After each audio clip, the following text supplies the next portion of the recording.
తిరుపతిలో డాలర్స్ దివాకర్ రెడ్డి అంటే ఒక బ్రాండ్. చంద్రగిరి నియోజకవర్గంలో మోహిత్ రెడ్డి నూనూగు మూసాలను తట్టుకోవడానికి హేమాహేమీలు కూడా కష్టపడుతున్నారు. ఖచ్చితంగా గెలిచేది మోహిత్ రెడ్డి. ఎందుకు మనకి తెప్పలు? చంద్రగిరిలో తెలుగుదేశం గెలిచేది గ్యారంటీ. ఆ భయంతో వెళ్తున్నారా, లేకపోతే మీ జిల్లాలో ఒక ఎమ్మెల్యే ఒత్తిడి తట్టుకోలేకపోతున్నారా? జనరల్గా ఎవడికి భయపడినా 5 సంవత్సరాలు ఎమ్మెల్యే, పెద్ద పెద్ద ఎమ్మెల్యేని చూసినా, మినిస్టర్ని చూసినా. మీరు ఒక ఎమ్మెల్యే కాళ్ళు పట్టుకోలేదా? నా దగ్గర సాగు అంటారు. మరి ఎందుకు సింపుల్గా ఒక కార్లో తిరగవచ్చు కదా? ఎందుకు చుట్టూ గన్మెన్లు, ఈ ఒక 5-6 వెహికల్స్ ఇవన్నీ ఎందుకు? మరి నేను నాకుందని చూపించుకోవడానిక? ఒకరికి నేను చూపించిన అవసరం నాకు లేదు. ఏ కబ్జా చేయలేదా? ఒక్క కబ్జాని చూపించమని చెప్పండి. ఎవరిని బెదిరించలేదా? బెదిరించాలని ఉంటే ఇంటికి పోయి అటాక్ చేసేటటువంటి గుండె ధైర్యం నాకు ఉండదు. అలా మీరు డానా లేకపోతే సౌమ్యుడా లేకపోతే ఏంటి అసలు? మంచివాడికి మంచిగా ఉంటాము, చెడ్డవాడికి చెడ్డగా ఉంటాం. నా వెంకటేశ్వర స్వామి మీద చేసి చెప్పండి. నేను ఏ పార్టీకి అమ్ముడు పోలేదు, ఏ అవినీతి చేయలేదు. మీరు ఎక్కడ ప్రమాణం ఉంటే అక్కడ ప్రమాణం చేస్తాం. ఉందే ప్రాణహాని మీకు? ప్రాణహాని అనేది ఖచ్చితంగా ఉంటాయి కదా. గన్ ఎప్పుడు పెట్టుకొని తిరుగుతారా? లైసెన్స్ గన్ ఉంది నా. శ్రీకాళహస్తి ఎమ్మెల్యే బిఎఫ్ మధుసూదన్ రెడ్డి కావచ్చు, నగర ఎమ్మెల్యే రోజా, వీళ్ళిద్దరితో మీకు పచ్చగడ్డేస్తే బగ్గుమంటది, అసలు పడదు. వాస్తవం అది? కళాశాల ఎమ్మెల్యేతో మాత్రం చెవిరెడ్డి భాస్కర్ రెడ్డి దగ్గర కరుడు కట్టిన రాజకీయ నాయకులు తట్టుకోవడమే కష్టం అంటారు కదన్నా. ఎందుకు ఆయన్ని మార్చారు అసలు? ఈ జిల్లా కాదని ఇంకో జిల్లాకి. ఎన్టీ రామారావు గారు ఓడిపోయినారు, ఇందిరాగాంధీ గారు ఓడిపోయినారు. ఎమ్మెల్యేలు పర్మనెంట్గా మినిస్టర్లు అనే వాళ్ళు ఉండరు. భారీ మెజార్టీతో ఫస్ట్ గెలిచే సీటే వైసీపీలో చంద్రగిరి అని. సో ప్రజారాజ్యం పార్టీ అనగానే, చిరంజీవి గారు అనగానే తిరుపతికి ఒక దగ్గర సంబంధం. ఎలా ఉండేది అంటే రాజకీయాల్లోకి మీరు కూడా వచ్చిన కొత్త, ఆయన కొత్త, ఎలాంటి సూచనలు ఇచ్చేవాళ్ళు? మీ ఇద్దరి మధ్య బాండింగ్ ఎలా ఉండేది ఆ రోజుల్లో? అసలు ఖర్చు పెట్టాం, 100% చేసాం బాగా పార్టీ కోసం. బట్ ఆ రోజు నిలబడుకుంటే ఈరోజు కొంచెం ఇంకా రాష్ట్రానికి బాగుండేది. Hi, hello, welcome to Suman TV. నేను మీ రోషన్. సో ఇంటర్వ్యూలో ఇంట్రడక్షన్ చూసి సో ఎవరో మినిస్టర్ వచ్చారన్న ఫీలింగ్లో అయితే మీరు ఉంటారు. సో కానే కాదండి, ఈజ్ డాలర్స్ దివాకర్ రెడ్డి. చాలామంది వినుంటారు, సినిమాలలో చూసిన విధంగా ఈ డాలర్స్ ఏంటి అనుకుంటున్నారా? అసలు ఈ డాలర్స్ పేరు అనేది ఎందుకు వచ్చింది ఆయనకి? ఆయన ప్రస్థానం ఎక్కడి నుంచి స్టార్ట్ అయింది, ఎలా మొదలైంది, ఇప్పుడు ఏం చేస్తున్నారు అనే వాళ్ళకి సమాధానమే interview. So dollars Divakar Reddy గారు, సో నమస్తే. సినిమాలో కానీ గచ్చిబోలే దివాకర్ అన్నట్టు తిరుపతిలో డాలర్స్ దివాకర్ రెడ్డి అంటే ఒక పేరు, ఒక బ్రాండ్ అలా క్రియేట్ చేసుకున్నారు. అంటే మీ ప్రస్థానం ఒకసారి చూస్తే ఎక్కడి నుంచి స్టార్ట్ అయింది, ఎలా మీ గ్రోత్ ఇక్కడ దాకా ఎలా వచ్చింది అనేది కొంతమందికి ఇన్స్పిరేషన్ అనుకోవచ్చు. ఎందుకంటే మిడిల్ క్లాస్ నుంచి వచ్చి ఈరోజు రాజకీయాలను శాసించడమే కాకుండా అటువైపున రియల్ ఎస్టేట్ని కూడా శాసించే స్థాయికి వచ్చేసారు. ఎదుగుదల ఒక్కొక్కసారి ప్లస్ అవుతుంది, ఒక్కొక్కసారి మైనస్ అవుతుంది. మీకేమవుతుంది ఇప్పుడు? రాజకీయాలు మాట్లాడదాం, ముందుంది కాబట్టి. లైఫ్ అనేది అందరూ తెలిసిన విషయమే. ఖచ్చితంగా లైఫ్లో ఒక మనిషి ఎదిగినప్పుడు కొన్ని అప్ అండ్ డౌన్స్ అనేది కామన్గా వస్తాయి. సో కాబట్టి నేను చిన్నప్పటి నుంచి నేర్చుకుంది ఏంటంటే, మనం ఎంత డౌన్కి అయితే వెళ్తామో ఖచ్చితంగా దానికి 10 రెట్లు అప్పు చూస్తామన్న గట్టి హోప్తోనే నేను పనిచేస్తాను. సో ఎన్నో కష్టాలు చూసాం. అంత ఈజీగా అయితే ఈరోజు ఈ పొజిషన్కి వచ్చింది లేదు. గత 22 సంవత్సరాలు 23 సంవత్సరాల నుంచి కూడా నేను బిజినెస్ ఫీల్డ్లో ఉన్నాను. సో కాబట్టి ఈ జర్నీలో ఎన్నెన్నో కష్టాలు పడినాము, ఎన్నెన్నో ఎదురు దెబ్బలు తిన్నాము, ఎన్నెన్నో బాధపడిన రోజులు ఉన్నాయి. సో అన్నీ చేసుకొని వచ్చాం కాబట్టి ఈరోజు ఇక్కడ ఒక బ్రాండ్ క్రియేట్ చేసి ఈరోజు జిల్లా వ్యాప్తంగా మనకంటూ ఒక బ్రాండ్ క్రియేట్ చేసుకొని నిలబడి ఉన్నాం మార్కెట్. ఏంటి అసలు ఈ డాలర్స్ అంటే ఏంటి? డాలర్స్ దివాకర్ రెడ్డి అంటే, ఇప్పుడు దివాకర్ రెడ్డి అంటే ఎవరు గుర్తుపట్టరు, వెంటనే డాలర్స్ అంటే చాలు. ఎందుకంటే తిరుపతి మొత్తం మీద డాలర్స్ అంటే మీ పేరుకు ముందు మాత్రమే ఉంటుంది. యాక్చువల్గా మా ఇంటి పేరు చమరుపాకు దివాకర్ రెడ్డి నా పేరు. ఓకే. మాది పెరుమాలపల్లి సొంత ఊరు, తిరుపతి రూరల్ మండలం, చంద్రగిరి కాన్స్టిట్యున్సీ. 2001 నుంచి బిజినెస్ స్టార్ట్ చేయడం జరిగింది. 2001 అతి చిన్న వయసులోనే ఒక పక్క చదువుకుంటూ, ఒక పక్క వ్యాపారం చేసుకుంటూ, డిగ్రీ చేసుకొని, మళ్ళీ పీజీ చేసుకొని, మళ్ళీ ఇక్కడ ఎస్వి యూనివర్సిటీలోనే పిహెచ్డి చేస్తూ, అట్లా ఎడ్యుకేషన్ వైపు చేసుకుంటూ ఒక పక్క బిజినెస్ని ప్యారల్గా తీసుకొని వస్తూ ఉన్నాను. తర్వాత 2008లో ఫస్ట్ పొలిటికల్ ఎంట్రీ ఇచ్చాం ప్రజారాజ్యం పార్టీ తరఫున నుంచి. సో తర్వాత మళ్ళీ ఆ గవర్నమెంట్ అప్పుడు ప్రజారాజ్యం పార్టీ రాందని వల్ల ఇంకా నేను పాలిటిక్స్ వదిలేసి 2010లో ప్యూర్లీ ఫుల్ టైం బిజినెస్కి పనిచేశారా చిరంజీవి గారితో మీరు కూడా కలిసి? పనిచేస్తాం. తిరుపతిలోనే ఒక సబ్ పెడితే ఇసుకేస్తే రాలని జనం వచ్చారు. ఆ రోజు మొత్తం మీటింగ్ మొత్తం మెయిన్ హ్యాండ్ నాది ఆ మీటింగ్లో. ప్లస్ నేను జిల్లా యువరాజ్యం కన్వీనర్ కూడా నేనే అప్పుడు. సో నాకు అప్పుడు 24 years అప్పుడే నేను జిల్లాలో దివాకర్ రెడ్డి అంటే ఒకసారి ఏదైనా పని చేస్తే ఎలా ఉంటుందని ఆ రోజులోనే నేను ప్రూవ్ చేశాను. రిమోట్ విలేజ్లో కూడా దివాకర్ అనేటువంటి పేరుని పబ్లిక్లోకి తీసుకెళ్ళిపోయినాను. సో దాని తర్వాత ఇంకా 2010 నుంచి ప్యూర్లీ బిజినెస్లోకి వచ్చేసి 2013లో ఈ డాలర్స్ గ్రూప్ అనేది పేరు పెట్టి రియల్ ఎస్టేట్లో చేయడం జరిగింది వెంచర్స్. సో ఇప్పటి వరకు తిరుపతిలో మొత్తం డాలర్స్ కాలనీ 15 వెంచర్స్ కంప్లీట్ అయినాయి మనవి. ఓన్ వెంచర్స్, నో పార్ట్నర్స్, మొత్తం నేనే ఓను. ఇప్పుడు తిరుపతిలో 4750 సైట్లు ఇప్పటి వరకు అమ్మాము తిరుపతిలోనే. సో ఆ బ్రాండే ఈరోజు మా ఇంటి పేరు కాస్త మారి డాలర్స్ దివాకర్ అనేటువంటి ముద్ర చేయటం జరిగింది. సో ప్రతి కస్టమర్ కూడా మాకు majority of portion 50% of customers repeated కస్టమర్సే ఉంటారు.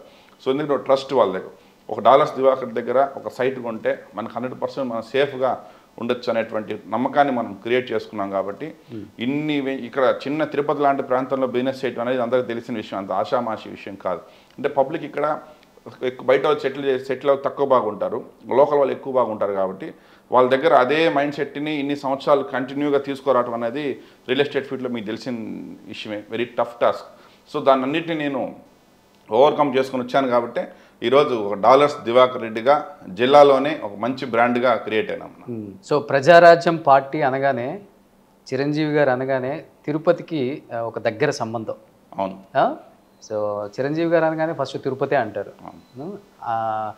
అలాంటి ఒక సభ ఇక్కడ జరిగింది. At the same time Prajarajyam party పెట్టినప్పుడు మీలాంటి యూత్ చాలామంది స్వచ్ఛందంగా వాళ్ళు ఖర్చు పెట్టుకుంటూ ప్రజారాజ్యం పార్టీకి కానీ చిరంజీవి గారికి కానీ చాలా బ్యాక్ అండ్ సపోర్ట్ ఉన్నారు కూడా. ఎలా ఉండేది అంటే రాజకీయాల్లోకి మీరు కూడా వచ్చింది కొత్త, ఆయన కొత్త, ఎలాంటి సూచనలు ఇచ్చేవాళ్ళు, మీ ఇద్దరి మధ్య బాండింగ్ ఎలా ఉండేది ఆ రోజుల్లో అసలుకి? అంటే మాకు డైరెక్ట్ ఆయనతో యాక్సెస్ అప్పట్లో తక్కువ ఉండేది, అప్పుడు క్రేజ్ అప్పుడు ఎక్కువ కాబట్టి, ఎక్కువ మంది నెంబర్ ఆఫ్ పర్సన్స్ క్రౌడ్ కాబట్టి. సో కలిసిన కొంత టైం అయినా కూడా వాళ్ళ ఫ్యామిలీకి ఎప్పుడు కూడా చిరంజీవి కుటుంబం అందరూ కూడా 10 మందికి మంచి చేయాలనే ఆలోచనతోనే అతను స్వయంగా ఎదిగిన వ్యక్తి కాబట్టి, సో అతను పడిన కష్టాలు ఇంకొకరు పడవద్దనేసి ఆలోచించేటువంటి కుటుంబం కాబట్టి ఈరోజు వాళ్ళ తమ్ముడు పవన్ కళ్యాణ్ గారు కూడా పాలిటిక్స్ రావడం జరిగింది. సో వాళ్ళు మంచి ఉద్దేశంతోనే వచ్చారు. బట్ ఆ రోజున్న పొలిటికల్ సిచ్యువేషన్స్ వల్ల ఆ రోజు ప్రజలు ఓట్లు వేయని దానివల్ల కొద్దిగా వాళ్ళు బ్యాక్ స్టెప్ వేశారు. బట్ ఆ రోజు నిలబడుకుంటే ఈరోజు కొంచెం ఇంకా రాష్ట్రానికి బాగుండేది. సో వాళ్ళ పర్సనల్ రీజన్స్. 10 మందిలో ఉన్నా కానీ మా దివాకర్ అని గుర్తుపడతారా చిరంజీవి గారు మిమ్మల్ని?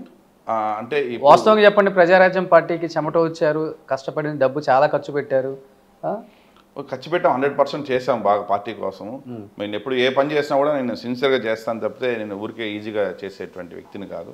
సో అంత చిన్న వయసులో కూడా నేను హార్ట్ఫుల్గా చేసి ఆ జిల్లా ప్రజలకు అందరికీ తెలుసు ఆ రోజు నేను ఎంత కష్టపడినానో ప్రజారాజ్యం పార్టీ కోసం అనేసి 100% కష్టపడి చేసి. సో ఇప్పుడంతా బ్రాండ్స్ పోయినాయి, సీకే, యూఎస్ పోలో, గాస్, కొత్తగా కంపెనీ వచ్చింది. ఏం కంపెనీ ఇది? షర్ట్? ఇది సైకిల్ కంపెనీ.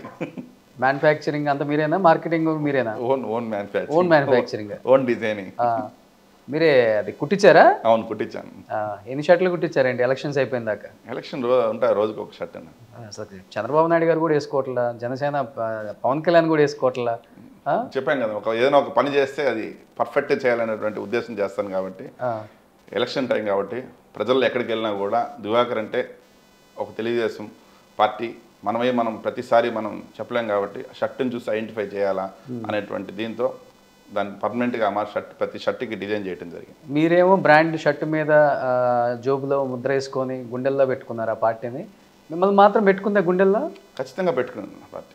మరి నిజంగా గుండెల్లో పెట్టుకుంటే చంద్రగిరి నియోజకవర్గంలో టీడీపీ నుంచి బాగా ట్రై చేశారు, టికెట్ ససేమిరా అన్నారు, ఒప్పుకోలేదు, దూరంగా పెట్టారు పార్టీ అనే మాట వాస్తవం కదా? 100% అవాస్తవం నాది. నాకు పార్టీ మంచి ప్రయారిటీ ఇచ్చింది, మంచి గుర్తింపు ఇచ్చింది. ఏమిచ్చింది? అతి తక్కువ కాలంలోనే. ఇప్పుడు నాకన్నా సీనియర్లు, కుబేర్లు ఎంతోమంది చంద్రగిరి నియోజకవర్గంలో కావచ్చు, జిల్లాలో కావచ్చు చాలా మంది ఉన్నారు. బట్ అతి తక్కువ కాలంలోనే నాకు నారా లోకేష్ బాబు గారితో, నారా చంద్రబాబు నాయుడు గారితో మంచి యాక్సెస్ దొరకటం, వాళ్ళ ఇంట్లో కుటుంబ సభ్యులను అడ్మిట్ చేసుకోవటం. సో వాళ్ళు చెప్పిన విధంగా కూడా ఏంటంటే ఆల్రెడీ ఇక్కడ పులివర్తి నాని అనే వ్యక్తి 4.5 years పనిచేస్తున్నాడు.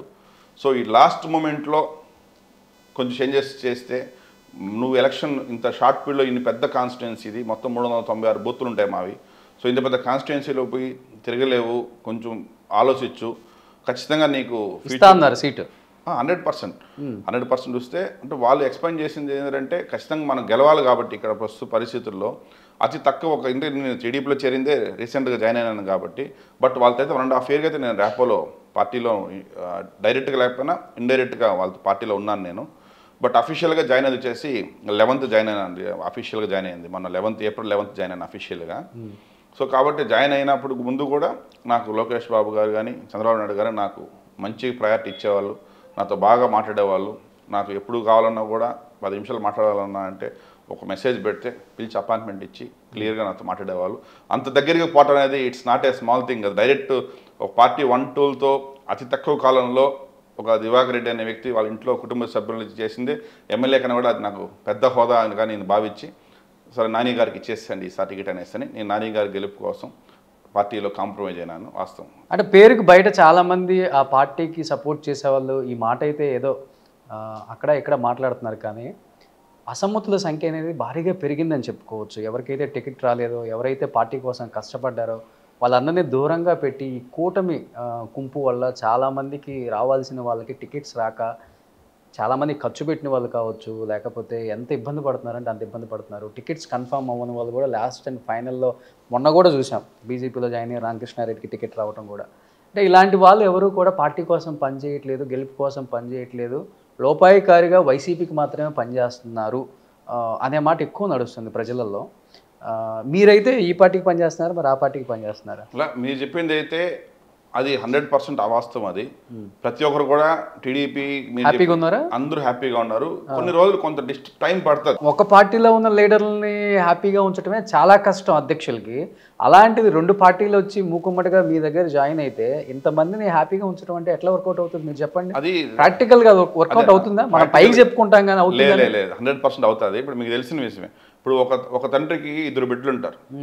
ఒక చిన్న పిల్లలందరూ యాడ్ అయితే ఒక పెద్ద కుటుంబం అవుతుంది. అప్పుడు ఆటోమేటిక్గా చిన్న డిస్టర్బెన్స్ వస్తాయి. బట్ ఎప్పుడైతే వాళ్ళ ఫ్యామిలీ అన్నప్పటికీ అవుతుంటే మళ్ళీ అందులో ఒకటి అయిపోతారు. అది కొంత టికెట్ కష్టపడినప్పుడు రానప్పుడు కొంత పెయిన్ అనేది ఒక 1 or 2 days ఉంటుంది వాళ్ళకి. అది ఖచ్చితంగా ఇప్పుడు ప్రస్తుత రాష్ట్రంలో యువత బాగుండాలన్నా, రాష్ట్రం బాగుండాలన్నా, మహిళలు స్వేచ్ఛగా బయట తిరగాలన్నా ప్రస్తుత ప్రభుత్వం మారి నారా చంద్రబాబు నాయుడు గవర్నమెంట్ వస్తేనే వీళ్ళందరూ డెవలప్మెంట్ అంతా బాగుంటుందని భావించినప్పుడు ఈ ఖచ్చితంగా ఇవన్నీ ఇప్పుడు నిన్నటితో నామినేషన్స్ అన్నీ కంప్లీట్ అయిపోయినాయి. ఇంకో 1 or 2 days ఆల్మోస్ట్ అన్ని 90% సెట్ అయిపోయినాయి. మీరు చెప్పినట్టుగా 175 సెగ్మెంట్స్లో ఏదో ఒక 2-3 సెగ్మెంట్లో ఉంటుంది. అది లేకుండా 100% అయితే ఉండదు. కాబట్టి ఆ 2-3 కూడా ఇంకా షార్ట్ 2-3 daysలో 29th కల్లా ఫ్రీ అయిపోతుంది. కాబట్టి ఖచ్చితంగా అందరూ తెలుగుదేశం పార్టీ కోసం పనిచేస్తారు. ఎవ్వరు కూడా ఈసారి ఈ ఎలక్షన్ 2024 రాబోయే ఎలక్షన్లో మాత్రం ప్రతి ఒక్క నాయకుడు, ప్రతి ఒక్క కార్యకర్త, ప్రతి ఒక్క ఓటర్ కూడా అందరూ పాజిటివ్గానే ఈసారి ఎన్డీఏ కూటమి రావాలని చెప్పేసి అని మనస్ఫూర్తిగా అందరూ పోలింగ్కి వచ్చేసి మంచి మెజార్టీతో నారా చంద్రబాబు నాయుడు గారిని, లోకేష్ బాబు గారి నాయకత్వంలో తెలుగుదేశం పార్టీ ఖచ్చితంగా చంద్రబాబు గారు సీఎం అయి తీరుతారు. కాదు, చాలామంది చెప్తున్నారు చంద్రగిరి నియోజకవర్గంలో మోహిత్ రెడ్డి చాలా యువకుడు, నూనూకి మూసాలను తట్టుకోవడానికి హేమాహేమీలు కూడా కష్టపడుతున్నారు, చాలా ఇబ్బందులు పడుతున్నారు, అక్కడ ఇక్కడ గగ్గోలు పడుతున్నారు, అనవసరంగా డబ్బులు ఖర్చు కదా, ఎందుకు మనకు లేనిపోయింది, ఎవడికి వేసేవాడు వాడికి వేస్తాడు, ఖచ్చితంగా గెలిచేది మోహిత్ రెడ్డి, ఎందుకు మనకి తెప్పలు అనే మాట వాస్తవం కదా? టీడీపీలో చర్చ జరుగుతుంది చంద్రగిరి నియోజకవర్గంలో. అవంతా తప్పన్నా మీరు చెప్పేది. మీరు కూడా అక్కడ ఇక్కడ మాట్లాడుతున్నారు నిన్న. లేదు 100% చంద్రగిరిలో తెలుగుదేశం గెలిచేది గ్యారంటీ. ఎందుకంటే ఇప్పుడు చూస్తున్నది ఇక్కడ క్యాండిడేట్ ఎవరైనా చూడట్లేదు, ప్రభుత్వాన్ని మార్చాలని చూస్తున్నారు. ఇప్పుడు ఏదంటే ఇక్కడ గవర్నమెంట్ మారితే తప్పితే ఆంధ్ర రాష్ట్రం ఇప్పుడు చాలా పాతాళం గెలిపోయింది. ఈ 2019 తర్వాత అసలు పూర్తిగా అసలు జీరో అయిపోయింది. ఇప్పుడు ఎవరు కూడా బాగుండారంటే ఒక వ్యాపారం బిజినెస్ మ్యాను బాగలేరు, ఒక ఎంప్లాయీస్ బాగలేరు, ఒక మిడిల్ క్లాస్ ఫ్యామిలీస్ బాగలేరు. అందరూ అంటే జగన్ గవర్నమెంట్లోనే ఆంధ్రప్రదేశ్ అంత రియల్ ఎస్టేట్ చాలా బాగుందని చెప్తున్నారు కదా. ఇప్పుడు మీరు చూడండి 2014-2019 వరకు త్రూఅవుట్ స్టేట్లో ఆల్ అర్బన్ డెవలప్మెంట్ అథారిటీస్లో అప్రూవల్స్ అయినటువంటి బిజినెస్ వెంచర్స్ అవి ఉంటాయి. మీరు 14-19 వరకు ఒక లిస్ట్ తీసుకోండి, 19-24 ఒక లిస్ట్ తీసుకోండి, మినిమం 70% గ్రాఫ్ తగ్గిపోయింది. ఇప్పుడు మార్కెట్ అనేది ఎట్లుందంటే మేము ఏ రోజైతే మేము 2019 వరకు బిజినెస్ చేసిన వెంచర్స్కు ఇప్పుడు వెంచర్స్కు గ్రాఫ్ ఏమాత్రం పెరగట్లేదు. ఎప్పుడు రియల్ ఎస్టేట్ డెవలప్ అవుతుంది, ఒక కంపెనీ వస్తే ఆ కంపెనీలో ఒక 10,000 20,000 మంది ఎంప్లాయీస్ జాయిన్ అయితే ఆ చుట్టుపక్కల 5 కిలోమీటర్ ప్రాంతము ఆ కంపెనీని చూపించి మార్కెటింగ్ జరుగుతుంది. ఆ పక్కన ఇల్లులు వస్తాయి, షాపింగ్ మాల్ వస్తాయి, థియేటర్స్ వస్తాయి, కొత్త పబ్లిక్ వచ్చి అక్కడ జాయిన్ అయిన రోజే అక్కడ గ్రోత్ డెవలప్ అవుతుంది. ఈ కంపెనీస్ ఇవి లేకుండా ఏమి డెవలప్మెంట్ లేనప్పుడు ఏ విధంగా నీకు ఆంధ్ర రాష్ట్రం బాగుపడని చెప్పగలుగుతాం మనం? ఈరోజు మనం 2,000 3,000 రూపాయలు ఒక మనిషికి ఫ్రీగా ఇవ్వటం కాదు కదా. అతను స్వయంగా సంపాదించిన రోజు మన కుటుంబం డెవలప్ అయినట్టు, మన రాష్ట్రం డెవలప్ అయినట్టు. ఎన్ని రోజులు మనం ఫ్రీగా డబ్బులు ఇచ్చి ఎంతమందిని సాగలుగుతాం? ఇప్పుడు ఏ ఫీల్డ్లో మీరు ఎత్తుకోండి, ఇప్పుడు మనం అయినా కూడా ఇప్పుడు ఒక పని చేయాలంటే ఒక ఎంప్లాయ్మెంట్ ఇచ్చామంటే ఏదో ఒక ఎంప్లాయ్మెంట్ సంథింగ్ ఇచ్చినప్పుడు అతను కాలు మీద అతను నిలబడతాడు, అతను డబ్బులు సంపాదిస్తాడు, తన కుటుంబాన్ని అతను ఖర్చు పెడతాడు. ఈరోజు మన ఆంధ్ర రాష్ట్రంలో మీరు చూడండి, ప్రతి సంవత్సరము మినిమం అన్నా కూడా ఒక 10 నుంచి 20 లక్షల మంది బీటెక్ గ్రాడ్యుయేట్స్ బయట వస్తున్నారు. ఇంతమంది గ్రాడ్యుయేషన్స్కి ఆంధ్ర రాష్ట్రంలో ఎంతమందికి ఎంప్లాయ్మెంట్ వస్తూ ఉంది? ఎందుకు ఆంధ్ర రాష్ట్రంలో ప్రజలు చుట్టుపక్కలకి వెళ్ళిపోయేసి కర్ణాటక కావచ్చు, తమిళనాడు కావచ్చు, తెలంగాణ కావచ్చు, అక్కడ పోయి జాబ్ చేయాల్సిన పరిస్థితి ఉండదు. ఈరోజు ఒక ఎంప్లాయీ ఇక్కడ నుంచి వెళ్ళి అక్కడ ఉద్యోగం చేస్తే ఇక్కడ ఖర్చు పెట్టే డబ్బు అంతా అతను ఆంధ్రప్రదేశ్లో ఖర్చు పెట్టి ఉంటే ఒక జిఎస్టీ కావచ్చు, ఇన్కమ్ ట్యాక్స్ కావచ్చు, టర్న్ ఓవర్ కావచ్చు, ఆంధ్ర రాష్ట్రానికి జీడీపీ రేట్ ఎంత పెరిగి ఉంటుంది. కానీ ఈరోజు పరిస్థితి ఏముందంటే ప్రతి మనిషి కూడా ఒక షాపింగ్ మాల్ ఉందా, ఒక మంచి థియేటర్ ఉందా, ఒక మంచి ఎంటర్టైన్మెంట్ ఉందా? ఆంధ్ర రాష్ట్రంలో ఈరోజు ఈ 5 సంవత్సరాల్లో ఏమొచ్చింది అసలు? ఒక డెవలప్మెంట్ అంటే ఈ పొద్దు మీరు బెంగళూరుకి వెళ్ళి చూస్తున్నారంటే ఎవ్రీ వీక్కి ఆంధ్ర వైపు దూసుకొని వస్తుంది. ఈ పొద్దు మీరు నార్త్ సైడ్ చూసారంటే దేవనహల్లి సైడు అది చూస్తే మనం బెంగళూరులో ఉన్నామా కాలిఫోర్నియాలో లాగా ఉంటుంది. ఇప్పుడు మీరు అదే తెలంగాణకి వెళ్ళి చూసినారంటే ఆ ఫ్లైఓవర్ మీద వెళ్తుంటే మనం నిజంగా మన ఆంధ్రప్రదేశ్ని ఇది మనం వదులుకున్నామా తెలంగాణకి బాధేస్తుంది. బట్ ఆంధ్ర రాష్ట్రంలో ఉండాలని ఎవరు కోరుకుంటారు? ఈరోజు 70 సంవత్సరాలు కష్టపడితే హైదరాబాద్ అలా ఉంది ఇప్పుడు 100%. 70 సంవత్సరాలు మీరు చెప్పింది వాస్తవమే ఉండొచ్చు. బట్ ఇక్కడ కొత్త రాష్ట్రం వచ్చి 10 సంవత్సరాలు అయింది. మీకు 10 సంవత్సరాలు కూడా ఇప్పుడు 2014 నుంచి 2019 వరకు చంద్రబాబు నాయుడు ఆ రోజు ఆంధ్ర రాష్ట్ర ప్రజల్ని కట్టుగుడ్డలతో బయట తోసేస్తే అట్లీస్ట్ ఆ రోజు లోకేష్ బాబు గారికి చంద్రబాబు నాయుడుకు ఉన్నట్టు విజన్తో వాళ్ళొక మాస్టర్ ప్లాన్ క్రియేట్ చేశారు. సో మనం ఏ విధంగా హైదరాబాద్ని డెవలప్ చేస్తామో అదే విధంగా ఆంధ్ర రాష్ట్రం డెవలప్ చేయాలని చెప్పేసి అని ఇప్పుడు మీరు అసెంబ్లీ కట్టారా, హైకోర్టు కట్టారా, ప్రజావేదిక కట్టారా, ఇంటర్నల్ అన్ని అపార్ట్మెంట్స్ ఎన్ని విజయవాడలో మీకు కళ్ళ ముందు హైవేలో టోల్ గేట్ మొత్తం కనిపిస్తాయా? కొన్ని వేల అపార్ట్మెంట్స్ వచ్చాయా? ఇంకా మీరు తిరుపతి చూసుకుంటే ఎయిర్పోర్ట్ దగ్గర టీసీఎల్ కంపెనీ వచ్చిందా, 133 ఎకరాలు కట్టారా? డిక్సాన్ వచ్చిందా, కార్బన్ వచ్చిందా, సిలికాన్ వచ్చిందా, ఇంకా నెంబర్ ఆఫ్ చిన్న చిన్న కంపెనీస్ అన్నీ వచ్చాయా? 510 ఎకరాలు ఎలక్ట్రానిక్ కష్టాలు పెట్టారా? 150 ఎకరాల్లో ఐటీకి సాఫ్ట్వేర్ కారిడార్ పెట్టారా? ఇన్ని డెవలప్ చేసినారు. ఏది 2018-19 లోపలే ఇన్ని వేల మందికి ఎంప్లాయ్మెంట్ ఇచ్చిన రోజు ఈ 2019 నుంచి 2024 వరకు ఈ ఆంధ్ర రాష్ట్రంలో ఏమొచ్చింది చెప్పండి ప్రజలు. ఏం చదువుకున్నారు మీరు? నాది ఎంబీఏ పిహెచ్డీ. మొత్తం లిస్ట్ బాగానే బైహార్ట్ చేశారు కానీ టీడీపీ వాళ్ళు మొత్తం కూడా. టీడీపీ వాళ్ళు బైహార్ట్. మీరు రియల్ ఎస్టేట్ బిజినెస్ ఎక్కడ చేస్తున్నారు? తిరుపతిలో చేస్తున్నాం. తిరుపతిలోనే చేస్తున్నారు. అక్షరాలు తిరుపతి బయటకు వెళ్ళి కనుక్కున్నాం. బెంగళూరు షిఫ్ట్ చేస్తున్నాం. బెంగళూరు షిఫ్ట్ చేస్తున్నారు. ఎందుకు? ఇప్పుడు ఏం గ్రోత్ లేదన్న ఇక్కడ ఏంటంటే ఈ గత 4 సంవత్సరాలు కూడా మేము జస్ట్ లాస్ట్ బిజినెస్ చేస్తున్నాం. ఏం మార్జిన్లు ప్రాఫిట్ వచ్చింది ఏమీ లేదు. ఏదంటే ఇంకా లోకల్లో చేయకుండా ఏదో ఒకటి ఉండాలి కాబట్టి ఇప్పుడు మేము ఇన్ని వెంచర్లు చేసినా ఇన్ని బిజినెస్ చేసినా కూడా మేము చేసిన వెంచర్స్ అంతా కూడా 2019కి ముందే 19 తర్వాత చేసిన వెంచర్లో ఏ వెంచర్లో కూడా మాకు ఎవరు ఇన్కమ్ నేననే కాదు ఎవరు అంత డబ్బులు ఆదాయం సంపాదించిన వాళ్ళు ఎవరు లేరు. గేరంటే అప్పుడు ముందు అగ్రిమెంట్ చేసుకునేటి కొనేసినవి ఉన్నాయి కాబట్టి కొంచెం మెల్లిగా చేసుకుంటూ వెళ్తున్నాం. కొన్ని అమ్మనేట్టు ఉన్నాయి, కొన్ని అమ్మినట్టు ఉన్నాయి. ఇప్పుడు డబ్బులు పెట్టి మేము డెడ్ అయినట్టున్నాం. సో ఇక్కడ ప్రస్తుతంలో అప్రూవల్స్ అన్నింటిలో కూడా ఇబ్బంది అనేసి అని చూసుకొని మేమే ఇప్పుడు బెంగళూరుకి షిఫ్ట్ చేద్దాం, ఇక్కడ చేయలేము మార్కెట్ అనేటువంటి భయాందోళన ప్రాంతంలో వెళ్ళాల్సి వస్తుంది. ఆ భయంతో వెళ్తున్నారా లేకపోతే మీ జిల్లాలో ఒక ఎమ్మెల్యే ఒత్తిడి తట్టుకోలేకపోతున్నారా? నేను జనరల్గా ఎవరికి భయపడినా, అది ఎమ్మెల్యే కావచ్చు, మినిస్టర్ కావచ్చు, ఎవరన్నా కావచ్చు, నేను ఎప్పుడు తప్పు చేయను, నేను ఎవరికి భయపడను, నేను ఎవరికి సమాధానం చెప్పను. నా జోలికి వస్తే నేను ఎవరిని వదలను. ఏమవుతుంది ఎమ్మెల్యే వల్ల? 5 సంవత్సరాలు ఎమ్మెల్యే, పెద్ద ఎమ్మెల్యేని చూసినా, మినిస్టర్ని చూసినా, కొత్తగా వచ్చిన ఎమ్మెల్యే చూసేది ఏముండదు. వాళ్ళు అనుకుంటారు ఏదో చేస్తే ఏదో దివాకరణ వస్తుంది. బట్ దివాకర్ దగ్గర అవన్నీ ఏమి నా దగ్గర సాగవు. అట్లంతా వాళ్ళకి వాస్తవా? 100%. మీరు ఒక ఎమ్మెల్యే కాళ్ళు పట్టుకోలేదా? ఎమ్మెల్యే ఇంటి కూడా ఎవరింటి కూడా పోను నేను. నాకు అవసరం కూడా లేదు. అంత నాకేం తక్కువ నాకేం తక్కువ లేదు. నేను I have seen a good life. నాకేమి ఈ రోజు పోయి ఒక దగ్గర పోయి నమస్కారం పెట్టే అవసరం నాకు లేదు, ఒకరు చేయి పెట్టుకోవాల్సిన అవసరం నాకు లేదు. నేను ఎందుకు తగ్గాలా? నేను రెడ్డినే, నేను చదువుకున్నా, నేను ఓన్గా ఎదిగినాను. నేనే క్రైమ్ చేశానా, లేకపోతే డీకటి భూమిలో ఫ్లాట్లు వేసానా, పరువు బొగ్గులో ఫ్లాట్లు వేసానా, పరువు కడుపు కొట్టానా? ఈ రోజు నేను నా చెప్పేది ఎవరు కొట్టారంటారు, ఇక్కడ ఎవరు చేశారంటారు? మొత్తం రాష్ట్రం మొత్తం జరుగుతుంది అదే కదా ఈరోజు. పొద్దు మీరు ఎమ్మెల్యే 2019లో వాళ్ళ అఫిడవిట్ చూడండి, ఈరోజు ఇప్పుడు అఫిడవిట్ చూడండి, ఎంత డెవలప్మెంట్ అయింది, ఏ బిజినెస్ డబ్బు సంపాదించారు వాళ్ళు, ఏ కంపెనీలో పెట్టి డబ్బులు సంపాదించారు వాళ్ళు. ఒక లీగాలిటీ ఉండాలి కదా. ఇన్కమ్ ట్యాక్స్ పేపర్స్, నా పేపర్స్ చూసుకోండి మీరు, నా బ్యాంక్ స్టేట్మెంట్స్ చూసుకోండి మీరు, నా టర్నోవర్ ఎంత చూసుకోండి, వాళ్ళు టర్నోవర్ తీసుకోరమ్మని చెప్పండి, ఎట్లా వచ్చిన డబ్బులు చూపిద్దాం వాళ్ళవి. ఇప్పుడు ఎంత టర్నోవర్ డాలర్స్ దివాకర్ టర్నోవర్ అంటే ఏమని చెప్తారు? టర్నోవర్ ఉంటుందన్న, మంచి టర్నోవర్ అమ్మా. 1000 కోట్లు ఉంటుందా? అంత పెద్ద 1000 కోట్లు అంత తిరుపతి అంతా కలిపి అంత మార్కెట్ లేదన్న అసలు. గుడ్ టర్నోవర్ మాకు ఉండే దీంట్లో నెంబర్ 1 పొజిషన్లో ఉన్నాం తిరుపతిలో. సో ఇప్పుడు ఈ రియల్ ఎస్టేట్ ఒకవైపు పాలిటిక్స్, ఇంకోవైపు సేవా రంగం, ఎలా మేనేజ్ చేస్తున్నారు అసలుకి? నేను చెప్పాను కదా, నా లైఫ్ డే 1 నుంచి ఇప్పుడు కాదు, చిన్న వయసు నుంచి కూడా ఒక రిస్క్తో స్టార్ట్ అయింది. ఎవ్రీడే ఒక రిస్క్ ఫేస్ చేసే విధంగానే నా లైఫ్ ఉంటుంది. సో నాకేంటంటే ఎక్కువ పని చేయటం అనేది నాకు ఎక్కువ ఇంట్రెస్ట్. అందరిలా గమ్మని సోంబేరితనంగా ఇంట్లో పోయి తినేసి కూర్చొని, ఇప్పుడు నాకేం ఈ సెకండ్ ఆపేజ్ బిజినెస్, నేను I'm not answerable to any one in this earth. నాకేం మా అమ్మ నన్ను ఇచ్చింది ఏమీ లేదు, ఇంకోటి దగ్గర తీసుకుంది ఏమీ లేదు, నేను కష్టపడి సంపాదించుకున్నాను. నాకేంటంటే సొసైటీలో మనం మంచి చేయాలా. ఈరోజు మనకు భగవంతుడు అవకాశం ఇచ్చాడు. ఈ అవకాశం ఇచ్చినప్పుడు నా కష్టంతో నేను సంపాదించిన డబ్బులతో 10 మందికి నేను సంపాదించిన దాంట్లో కొంత భాగం బీద విద్యార్థులు కావచ్చు, స్పోర్ట్స్ మ్యాన్స్ కావచ్చు, కిడ్నీ పేషెంట్లు కావచ్చు, ఇంకా కొద్దిగా ఏదైనా వాళ్ళకి పర్సనల్ ప్రాబ్లమ్స్ వచ్చి ఫైనాన్షియల్గా ఇబ్బంది ఉన్న వాళ్ళకి నా వంతు సహాయం ఇంత సహాయం చేయాలనేది నా మెయిన్ ఆశయం. అందుకని ట్రస్ట్ రన్ చేస్తున్నాను. బిజినెస్ అనేది నాకు ప్యాషన్, వ్యాపారం అనేది నాకు ప్యాషన్. వ్యాపారం చేయాలా, వ్యాపారం చేసి ఎలా ఉండాలంటే క్రిస్టల్ క్లియర్గా వ్యాపారం చేయాలి. ఏ రోజైనా మనం ఈరోజు ఒక బిజినెస్ చేసి ఒక సంతకం పెట్టి ఆ పేపర్ అడిగి చేసినారంటే లైఫ్లో ఇప్పుడు కూడా ఆ బిజినెస్ వల్ల మనకు, నా దగ్గర కొన్ని వాళ్ళు కావచ్చు, ఎప్పుడు ఎవరికి ఏ ఇబ్బంది రావుందనేది బిజినెస్ చేస్తాను.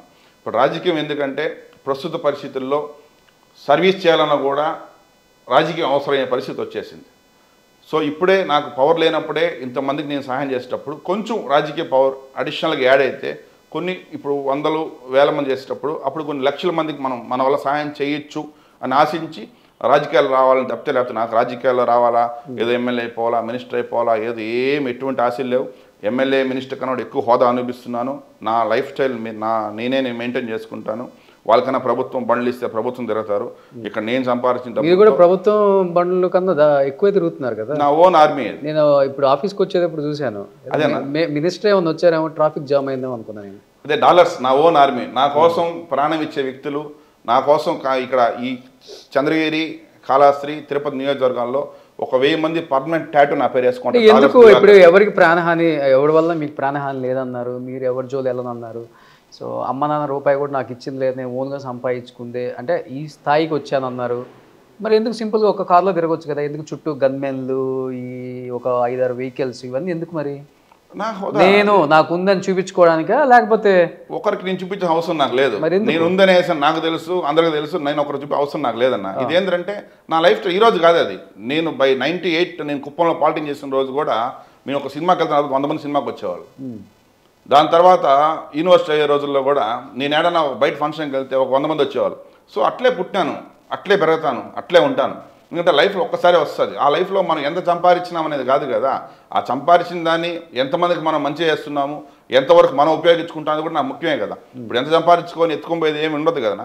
లైఫ్లో హిస్టరీ చెప్పుకోవాలి, దివాకర్ లాగా బతకాలనేటట్టు ప్రజలకి, ఒక యూత్కి ఒక ఐకాన్ కావాలి. మీ జిల్లాలో ఇలా మాట్లాడితే వర్కౌట్ అవుతుందా దివాకర్ రెడ్డి గారు? ఎందుకంటే హేమాహేమీలు ఉన్నారు మీ జిల్లాలో, చెప్పుకోవాలంటే రాజకీయ నాయకులు. ఎవరు ఈ మాట ఎవరు హేమాహేమీలు ఉన్నారు, హేమాహేమీలు అనే మాట ఎవరు ఉండరు. వాళ్ళ కింద దాసోహం అయ్యే వాళ్ళనే పార్టీలలో ఉంచుకుంటారు, పార్టీలలో పదవులు ఇస్తారు. కానీ కొంచెం రివర్స్గా మాట్లాడినా, ఎక్కువగా మాట్లాడినా, ఓవర్గా ఎక్స్పోజర్ అయినా, నేను ఇది అని చూపించుకోవాలని చూసినా కానీ అనగదొక్కే ప్రయత్నం మాత్రమే చేస్తారు, కానీ పైకి లేపే ప్రయత్నం చేయదు ఈ జిల్లా. దానికి ఎగ్జాంపుల్ చాలామంది ఉన్నారు.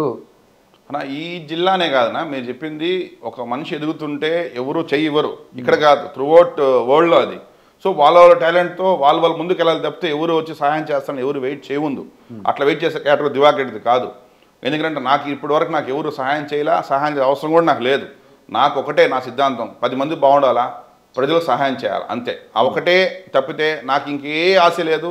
జీవితంలో డబ్బు సంపాదించానా, ఏదో 1000 కోట్లు సంపాదించాలని ఆశ లేదు.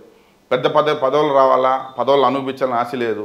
నేను ఎందుకంటే నేను చిన్నప్పటి నుంచి లైఫ్ స్టైల్ చూశాను. ఇప్పుడు మీరే చెప్పారు, ఇప్పుడు ఏ లేకుండా ఇంత పెద్ద కానీ నాకు దీని మించి నాకేం వస్తుంది, దీనికి మించి ఇంకో హోదా ఏం వస్తుంది, ఇంకేం రాదు కదా. అంటే గవర్నమెంట్ తరపు నుంచి ఏమైనా వెహికల్స్ వస్తాయి, గవర్నమెంట్ పే ఉంటుంది తప్పితే ఇంక నాకు అడిషనల్ ఏం ఉండదు కదా. నాకేదైనా నేను క్రైమ్ చేసే వ్యక్తిని లేదంటే రాంగ్ రూట్లో పోయే వ్యక్తిని అట్లాంటి ఆలోచన ఉండేటట్టయితే మీరు చెప్పినట్టుగా తొక్కాలా అది అనుకుంటారు. నేను మంచి చేసేటప్పుడు దానికి అందరూ వెల్కమ్ చేస్తారు. ప్లస్ నన్నేంద్రంటే అందరూ అడ్మిట్ చేసుకుంటారు వాళ్ళ కుటుంబ సభ్యులాగా, ఎందుకంటే అందరితో నేను బాగుంటాను. నాకు శత్రుత్వం అనేది ఎక్కడ నేను 100% నేను పెట్టుకోను. ఎందుకంటే నేను అందరితో పెద్ద చిన్న బీద కోటీశ్వరుడు హేమీలు అనే మాట ఎవరు ఉండరు. ఎవరో టైం వాళ్ళది. ఈరోజు ఒక రోజు మీకు బాగుంటే ఇంకో రోజు నాకు బాగుంటుంది. ఈరోజు బాగున్నప్పుడు నాకు మీరు మంచి చేస్తే రేపు నేను మీకు మంచి చేస్తా, మీరు ఈరోజు నాకు చెడు చేస్తే రేపు నేను రెండింటికి చెడు చేస్తా, అంతే. దాని మించి ఏముంటుంది ఇంకా. ఇలా మాట్లాడే రాజకీయ నాయకులు కావచ్చు లేకపోతే వ్యాపారులు కావచ్చు, జనం కూడా చూసి చిరాకెత్తింది. వాళ్ళకు కూడా ప్రతి ఒక్కటి చెప్పే స్టోరీయే కదా ఇది అన్న స్థాయికి వెళ్ళిపోయారు. రాంగ్ రూట్లో వెళ్ళలేదు, మేము ఎటువంటి కబ్జాలు చేయలేదు, అవినీతికి పాల్పడలేదు, కానీ ఈ స్థాయికి వచ్చాం. ఇది చూస్తేనేమో 1000 కోట్లు, చూస్తేనేమో 10 కార్లు, గన్మెన్లు ఎక్కడి నుంచి వస్తాయి అనే వాళ్ళకి సమాధానం ఏం చెప్తారు మరి? అన్న ఇప్పుడు ఏ కబ్జా చేయలేదా? ఒక్క కబ్జాని చూపించమని చెప్పండి. ఎక్కడ అవినీతికి పాల్పడలేదా? ఎక్కడైనా ఈ రోజు ఎవరిని బెదిరించలేదా? నాకు బెదిరించాల్సిన అవసరం లేదు. బెదిరించాలని ఉంటే ఇంటికి పోయి అటాక్ చేసేటట్టు గుండె ధైర్యం నాకు ఉన్నది. నేను బెదిరించాల్సిన అవసరం నాకు లేదు. కబ్జా అనే వర్డ్ నేను డిలీటెడ్. మా కంపెనీలో డాలర్స్ కంపెనీలో కబ్జా అనేది ఆ వర్డ్ అనేది ఉండదు, ఫ్రాడ్ అనేది ఉండదు. ఎందుకంటే ఇప్పుడు మీకు బెంగళూరు హైదరాబాద్ లాంటి రాష్ట్రాల్లో అయితే మీరు ఏ పని చేసినా కూడా ఎవరికి తెలియదు. రేపు తర్వాత కంపెనీ పేరు మార్చి కంపెనీ పెట్టుకోవచ్చు. బట్ తిరుపతి లాంటి ఊర్లో ఏంటంటే ఇది చిన్న గ్రామం, చిన్న సిటీ. ఇది ఈ సిటీలో ఒక చిన్న పని ఏదో నెగిటివ్ ఆర్ పాజిటివ్ ఏ చేసినా కూడా విత్ ఇన్ స్పాన్ ఆఫ్ సెకండ్స్లో బయట వెళ్ళిపోతుంది. సో కాబట్టి మీరు ఎక్కడైనా కనుక్కోండి, ఎవరైనా కనుక్కోండి, మీరు ఎక్కడ ఈ రోజు వరకు నేను కానీ కబ్జా చేస్తానని కానీ ఇంకోటి చేస్తానని చెప్తే ఈ సెకండ్ అన్నీ మానేసి ఇంట్లో కూర్చుంటా. ఎవరు బినామీ కాదు మీరు? నాకు అసలు బినామీ అవసరం నాకే లేదన్న. అసలు నీకే బినామీలు ఉన్నారు. నేను బినామీ పెట్టను, బినామీగానే ఉండను. నేను నా జీవితంలో బానిస బతుకను, బానిస బతికే వాడిని ఓనం చేద్దాం అనేది నా సిద్ధాంతం. మరి ఇలా సిద్ధాంతం ఉన్న వాళ్ళందరూ వైసీపీ పార్టీలో ఉంటారు కదా, మీరేం టీడీపీకి వచ్చారు? అట్టనే ఎవరెవరు విషయం వాళ్ళు. ఇప్పుడు నాకు లోకేష్ అన్ని పార్టీలకు అతీతం, అందరు పార్టీ వాళ్ళు బాగుంటారు మీతో. ఎస్పెషల్లీ ఎందుకు సైకిల్ చంద్రబాబు నాయుడినే చూస్ చేసుకోవడానికి? అంటే ఇప్పుడు చూస్తున్న పరిస్థితి ఎలా ఉందంటే 5 కోట్ల మంది జనాలు 150 సీట్లు మెజార్టీతో ప్రస్తుత సీఎంని సీఎంగా చేస్తే ఈ 5 సంవత్సరాల్లో రాష్ట్రాన్ని అనదొక్కేశారు. సో ఇట్లాంటి పొజిషన్లో ఆర్థిక వ్యవస్థను గాడిలో పెట్టాలన్నా, రాష్ట్రం మంచి దారిలోకి రావాలన్నా ఒక విజన్ ఉండే నాయకుడు కావాలి. ఒక లోకేష్ బాబు గారు కానీ చంద్రబాబు నాయుడు కానీ వాళ్ళకి మంచి విజన్ ఉండాలి. సో రాష్ట్రంలో ఏమేమి చేస్తే రాష్ట్ర ప్రజలు బాగుంటారు అనేసి. సో అందుకని నేను వాళ్ళ పార్టీలో తెలుగుదేశం పార్టీలో చేరితే ఇది నా స్వార్థం కోసం తెలుగుదేశం పార్టీలో చేరింది కాదు. నేను నాకున్న ఒక 1% 2%ని ప్రజలకి ఏదైనా పార్టీకి యాడ్ అవుతుంది అనేసి నేను పార్టీకి సపోర్ట్ చేద్దామనేసి తెలుగుదేశం పార్టీలో చేరడం తప్పితే దీంట్లో నా స్వార్థం ఏమీ లేదు. ఈరోజు రాష్ట్రంలో ఆర్థిక పరిస్థితిని గాడిలో పెట్టాలంటే ఖచ్చితంగా తెలుగుదేశం పార్టీ గవర్నమెంట్ వస్తేనే రాష్ట్రం బాగుపడుతుంది. ఎంత ఇచ్చారన్న ఫండ్ టీడీపీకి? నేనేం ఫండ్ ఏమి ఇవ్వలేదన్న. ఫండ్ ఇచ్చాను నేనేమి ఇవ్వలేదు. 50 కోట్ల దాకా ఫండ్ ఇచ్చారు. లేదు అంత అబద్ధం. వాస్తవం కదా? 100% అవాస్తవం. ఆనెస్టీగా చెప్తారా? ఆనెస్టీగా గుండెల మీద చేసుకొని వాళ్ళ పార్టీకి మనం డబ్బే వాళ్ళే అందరికి ఇస్తారన్న పార్టీ. తిరుపతి వెంకటేశ్వర స్వామి, తిరుపతికి వచ్చిన వాళ్ళు ఎవరైనా కానీ వెంకటేశ్వర స్వామి చూసి వెళ్తారు. తిరుపతి అంటే ఒక మహాపుణ్యక్షేత్రం. అలాంటి పుణ్యక్షేత్రంలో పుట్టిన మీలాంటి వాళ్ళు ఆయన వెంకటేశ్వర స్వామి మీద చేసి చెప్పండి, నేను ఏ పార్టీకి అమ్ముడు పోలేదు, ఏ అవినీతి చేయలేదు. వెంకటేశ్వర స్వామి కాదన్న, మీరు ఎక్కడ ప్రమాణం అక్కడ ప్రమాణం చేస్తా. ఇంతవరకు నేను ఏ పార్టీ దగ్గర పోయి నేను చేయి చాపింది లేదు, ఎక్కడ ఎవరికి నేను అవినీతి చేసింది లేదు, ఎక్కడ నేను భూ కబ్జా చేసింది లేదు. ఎనీ టైం మీరు ఎక్కడైనా మీరు విచారించుకోవచ్చు. మీరు కనుక్కొని దివాకర్ రెడ్డి ఏదైనా ఈ తప్పు చేయాలని చెప్పేసి మీరు నాకు రుజువు చేయండి, మీరు చెప్పింది నింట చేయాల్సిన అవసరం కూడా నాకు లేదు. యాడ్ నుంచి వచ్చింది మరి 10 సంవత్సరాల్లో దాదాపు ఒక 2000 నుంచి 3000 కోట్లు దివాకర్ రెడ్డి ఆస్తులు అంటుంటారు. అంత ఫాల్స్, అంత సీన్ లేదు మాకు. మేము ఉండేదానికి, మేము బతికేదానికి, మేము ఏదైనా 10 మంది సర్వీస్ చేసేదానికి అంతవరకు సంపాదించుకుని తప్పితే కర్ణాటకకి గాలి జనార్దన్ రెడ్డి ఎలానో తిరుపతికి డాలర్స్ దివాకర్ రెడ్డి ఎలా అనేది కూడా వినాల్సి వస్తుంది. అంత లేదన్నా. ఒకవేళ మీ నోటు మాకు మంచి రావాలని చెప్పి నేను భగవంతుని ప్రార్థిస్తున్నాను. ప్రార్థించి మీరు కూడా బంగారు బాత్రూమ్, బంగారు అంత ఆశ నాకు లేదు. నాకు ఏదైనా వస్తే కూడా నేను నా గ్రామం, మా జిల్లాలో ఉన్నటువంటి యువతకు మంచి దారులకి తీసుకొని వెళ్ళాలన్న ఆలోచనలు. కాబట్టి ఒకవేళ నాకు భగవంతుడు నాకు మంచి శక్తినిచ్చి, మంచి హోదానిచ్చి, ఆర్థిక ఇంకా డెవలప్ చేస్తే నేను సంపాదించిన ప్రతి రూపాయలో కూడా కొంత బాగా నేను మన జిల్లా వాస్తులకే నేను పెడతాను. ఎందుకంటే ఇప్పుడు చూస్తున్నాం, ఇప్పుడు ఆల్రెడీ మేము కిడ్నీ పేషెంట్స్కి ఒక 200 మందికి ఎవ్రీ మంత్ మా కంపెనీ నుంచి మెడిసిన్స్ వెళ్తూ ఉన్నాయి. చదువుకునే పిల్లలకి ఫీజు కట్టాలని ఎవరు మా ఆఫీస్కి వచ్చినా మేము ఫీజులు కడతా ఉన్నాం. ఈరోజు బ్లైండ్ జూడో గేమ్కి నేను స్టేట్ ప్రెసిడెంట్ని. దానికి సంబంధించి ఎవరు జూడో బ్లైండ్ వాళ్ళ గేమ్ అయినా కూడా స్టేట్లో వాళ్ళు ఎక్కడ పోయి గేమ్ అన్నా కూడా మేమే స్పాన్సర్షిప్ చేస్తున్నాం. క్రికెట్ పిల్లలు ఎంతోమందిని ఎంకరేజ్ చేస్తున్నాం. చెస్ అయితే చెస్కి నేను state vice chairman, district chairman. ఆ పిల్లలకి ఎంతో ఎవ్రీ మంత్ టాలెంట్ ఉండే వాళ్ళందరినీ గుర్తించి ఏదో ఒక టోర్నమెంట్ పెట్టి వాళ్ళ బ్రెయిన్ షార్ప్నెస్ చేసి వాళ్ళకి మన కంపెనీ తరఫున స్పాన్సర్షిప్ చేసి పంపిస్తున్నాం. ఇట్లా నెంబర్ ఆఫ్ యాక్టివిటీస్ ఏదో ఒక మన సర్వీస్. ఈరోజు రాజకీయాల్లోకి వచ్చాననే కాదు, ఇప్పటి నుంచో గత 20 సంవత్సరాలు చేస్తూనే ఉన్నాం ఇది. సో కాబట్టి అట్లాంటి మైండ్ సెట్తో పెరిగిన వాళ్ళు కాబట్టి ఇప్పుడు వచ్చి మేము రాంగ్ రూట్లో పోవాలన్నా కూడా మా మైండ్ సెట్ ఒప్పుకోదన్న. సార్ హైదరాబాద్ నుంచి చెన్నై నుంచి ఏ ఫ్లైట్ దిగినా కానీ సినిమా వాళ్ళు దిగితే ఫస్ట్ డాలర్స్ దివాకర్ రెడ్డికే ఫోన్ చేస్తారు. ఏంటి అట్లనే లేదా, నేను 2006, 7, 8లో ఫిలిం డిస్ట్రిబ్యూషన్ చేశాను. సో ఫిలిం డిస్ట్రిబ్యూషన్ చేసినప్పుడు ఈ డాన్, యమగోళ ఈ సినిమాలని డిస్ట్రిబ్యూషన్ చేశాను కాబట్టి నాకు కొద్ది వాళ్ళ పరిచయాలు బాగుంటాయి. సో ప్లస్ నేను కొన్ని ప్రొడక్షన్ చేస్తే ఇప్పుడు కూడా ఒక సినిమా ప్రొడక్షన్ జరుగుతుంది మరాఠీలో. సో కాబట్టి దానికి కొంచెం అందరూ కాదు, ఎవరో కొంతమంది ఫ్రెండ్స్ ఉన్నారు, ఎవరైనా వచ్చిన వాళ్ళు ఫోన్ చేస్తారు, వచ్చి మాట్లాడారు. ఎవరు మంచి ఫ్రెండ్స్ ఎవరు ఇండస్ట్రీలో? మాకు శివాజీ అన్న మాకు ఓన్ బ్రదర్, మా ఇంట్లో మనిషి, అన్న నాకు మంచి ఆప్తుడు. పెద్ద పెద్ద పేర్లు చెప్పకూడదు అంటారు. అన్న కూడా శివాజీ అన్న పెద్దవాడే కదా. ఇంకా మిగతా పెద్ద పేర్లు చెప్పకూడదు అంటారా? ఎలా బిజినెస్ పార్ట్నర్సా లేకపోతే? లేదు, నాకు ఎవరు పార్ట్నర్స్ లేరన్న. పార్ట్నర్స్ లేరు, నేను అసలు చేయను కూడా పార్ట్నర్షిప్. ఎందుకంటే నాకు ఓన్ డెసిషన్ అనేది ఇంపార్టెంట్ కాబట్టి. ఇప్పుడు ఎవరన్నా ఒక పార్ట్నర్షిప్ చేస్తే నేను అంత మెర్జ్ అయ్యి వాళ్ళతో వెళ్ళలేను. ఓన్ డెసిషన్ అనుకోండి, ఎవరన్నా ఒక బీదవాడు వచ్చాడు, మన అమ్మాయి రేటు కనుక తగ్గించి అడుగుతారు, వాళ్ళు చూసి రియల్గా వాళ్ళకి పరిస్థితి బాగాలేనప్పుడు నేను ఇచ్చేస్తాను. ఈ మిలిటరీ వాళ్ళు ఎవరైనా వస్తారు, మిలిటరీలో పనిచేసిన వాళ్ళు, వాళ్ళకి ఇచ్చేస్తాము. ఈ పోలీసు వాళ్ళు వస్తారు, వాళ్ళ పిల్లలు వీళ్ళందరూ మన దేశం కోసం పనిచేసే వ్యక్తులు కాబట్టి వాళ్ళు ఎవరైనా వచ్చినప్పుడు కొంచెం లిబరల్గా నేను చేసేసి వెళ్తాను. ఇప్పుడు మీ పోలీస్ పిల్లలకు కూడా 110 మెంబర్స్కి ఎవ్రీ ఇయర్ స్కాలర్షిప్స్ ఇస్తాను. ఎవ్రీ ఇయర్ స్టేట్ నేను ఇస్తాను, డాలర్స్ కంపెనీ ఇస్తాను. ఈ ఇయర్ కూడా 10th టాపర్స్కి ఎవరైతే వచ్చుంటారో ఓన్లీ పోలీస్, మళ్ళీ ఎస్ఐ పైన వాళ్ళు కాదు, ఓన్లీ ఎస్ఐ కింద కానిస్టేబుల్ ఉండే పిల్లలకి ఈ ఇయర్ కూడా ఇస్తాం, ఎవ్రీ ఇయర్ ఇస్తాం మేము. ఓకే, ఎందుకంటే వాళ్ళు ఎంకరేజ్ చేయాలా. వాళ్ళు ఈరోజు ఒక పోలీస్ వ్యవస్థ లేకపోతే దేశం లేదు ఈరోజు. సో అట్లాంటి వాళ్ళు ఎంకరేజ్ చేయాలనేసి అని మేము ఇట్లాంటి కార్యక్రమాలు ఇంకా ముందు ఇంకా నెంబర్ ఆఫ్ చేస్తాం. జిల్లాలో శ్రీకాళహస్తి ఎమ్మెల్యే బిఎఫ్ మధుసూదన్ రెడ్డి కావచ్చు, నగరి ఎమ్మెల్యే రోజా, వీళ్ళిద్దరితో మీకు పచ్చగడ్డేస్తే బగ్గుమంటది, అసలు పడదు, తారాస్థాయికి వెళ్ళిపోయింది ఒకనొక టైంలో అని చెప్పి విన్నాను. వాస్తవం అది? లేదు, రోజాకి మాకైతే అసలు ఏమి సంబంధాలు కూడా ఎక్కడ లేవు. కలవదా ఇప్పుడు కూడా? ఎప్పటి వరకు ఏం మాకు వాళ్ళకి అసలు ఏమి ఫోన్లో కూడా మాట్లాడలేదు. ఇప్పుడు ఈ రోజు వరకు అసలు ఆ నెంబర్ కూడా నాదే లేదు, మాకు పరిచయం కూడా లేదు. వాళ్ళ బ్రదర్ బాగుంటాడు అంతేగాని మాకు ఎవరు ఆమెకి ఇంతవరకు మాకు అసలు ఆ నెంబర్ ఇప్పుడు హాయ్ అనేది కూడా లేదు ఎప్పుడు ఆమెతో. ఈ కళాశ ఎమ్మెల్యేతో మాత్రం ముందు 2014, 2019 ఎలక్షన్లో 2 ఎలక్షన్లు ఆయనకి సపోర్ట్ చేసిన వాస్తవమే మేము. బట్ ఇప్పుడు కొంచెం మరి ఎక్కడ చెడింది మీ ఇద్దరికి? ఎక్కడ చెప్పేది అన్న, ఇప్పుడు మాకు ఒక కరెక్ట్ రూట్లో పోయే వాడి జోలికి రావటం తప్పు. ఎప్పుడు కూడా ఇప్పుడు ఈ ప్రభుత్వంలో ఏమైంది పెట్టారేమన్నా, అది మొత్తం అన్ని చోట్ల పెట్టారు కదా. ఇక్కడ కళాస్ రౌటే కాదు కదా, త్రూఅవుట్ స్టేట్లో ఎక్కడ పెట్టలేదు అని చెప్తే మీ జిల్లా గురించి మాట్లాడండి. మా జిల్లాలో ఎవరెవరు పెట్టారు? ఇక్కడ అభినయ్ పెట్టాడా?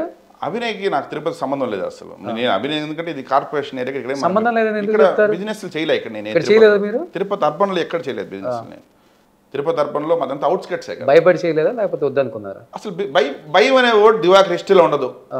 భయం అనే వర్డ్ దివాకర్ లైఫ్లో ఎప్పుడు ఉండదు. భయపడాల్సిన అవసరం ఏముందన్నా? భయపడాల్సిన అవసరం ఏముండదు. అంతదాకా వస్తే నా కెపాసిటీ నాకు ఉంటుంది కదా. సో కాబట్టి భయం అనే వర్డ్ ఎప్పుడు deleted from my life.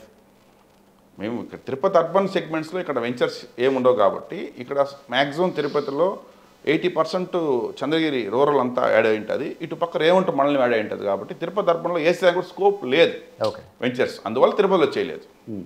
So ఎక్కువ Srikalahasti, majority of portion Srikalahasti, Chandragiri. మీ ఇద్దరికి ఏమన్నా ల్యాండ్ తగాదాలు వచ్చినాయా?